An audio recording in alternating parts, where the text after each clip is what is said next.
Hello and welcome to our Scruffle drawings, which is a fancy word for scribble. So our scribble drawings based on the Story of Ferdinand by Munro Leaf. Now, one thing I noticed in looking through this story is that he's often at his favorite tree, right? That's his favorite spot.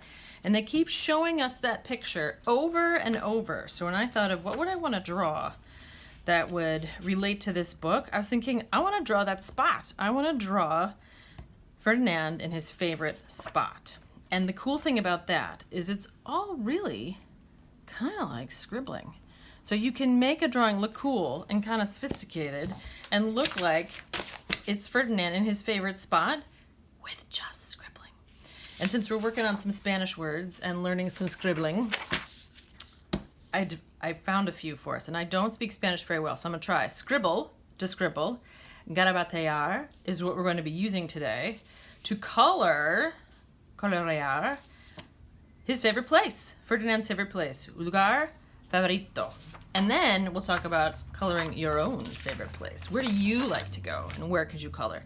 But to draw this one, first I want to take a, let's see, toward the end. That's the one I want. This one, where I can see nice and big Ferdinand in his very favorite spot. He is very happy. Yes, we know that's the spot. And we're going to notice some things. If I look at how this is all scribbled out here, how things are in place, I'm going to notice some things in the drawing. The movement. There's some, like, these are kind of spiky. These are almost like little curly dots. There's still light showing through. The direction. So these go up and out. These are more almost like dots. This is curvy, okay. And then I'm also gonna notice the type of mark. So as I'm looking at all of these, the way I scribble, if I do these things, suddenly I have a very sophisticated looking drawing, a fancy looking drawing. And really, it's all scribbles. So it's really fun to do. I love scribbling, and I love being able to do these things. And I only need to pick out one color. So I'm gonna go with purple. This one says plum, which I should know how to say in Spanish. Rojo, maybe I'll do red because I know how to say that one. How about that? All right, so I'm going to take, because the book is red, that's even better, a new piece of paper, and I'm going to look at my sample here, and I'm going to notice how things fit into place and how they go. And I'm going to first draw really lightly how things fit on this page. So I'm going to draw, let's see, I'll make sort of a wavy line that goes up and then down, because it's on a hill, right? And then if I look at, my paper is moving, if I look at this tree kind of goes up and over. It's a little crooked, so I don't want a perfectly straight tree, but it kind of goes, and it's a little wider at the bottom, because you know how trees have the roots, and then it goes this way. There's one little branch that comes out over here, and then there's a split. So I'm just looking at general shapes, something like that. The great thing about trees is they don't have to be perfect. They can be whatever. And then it's almost like these round shapes. This might come up a little more, that come around. And again, it doesn't have to be perfect. So I have just a very general outline of how things are going to fit on my page. Now I go back to these, movement, direction, type of mark, and I'm gonna start with the grass. And I'm gonna draw the grass kind of like a scruffle or a scribble like this. There we go. I'm going to go up and down in all different directions. And I don't want the lines to be too long because they're grass, right? So if my mark equals the movement on the page of the drawing, I want it to be the length and direction of the grass. And I want it to have this movement because then it'll have that fun scribbly look that I like how it's coming out. And let's see, let's go this way. I found when I was cleaning out recently my old box of crayons from when I was a kid. Can you believe it?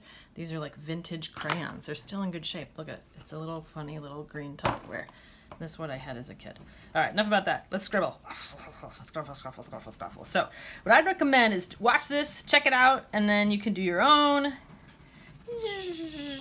And you can do more. This is kind of loose. There's a lot of white spots in there. I would fill it up. It's pretty dark if you look at the original, but you know, we're gonna keep moving so you can keep going to the next thing. Now the tree, that's pretty solid.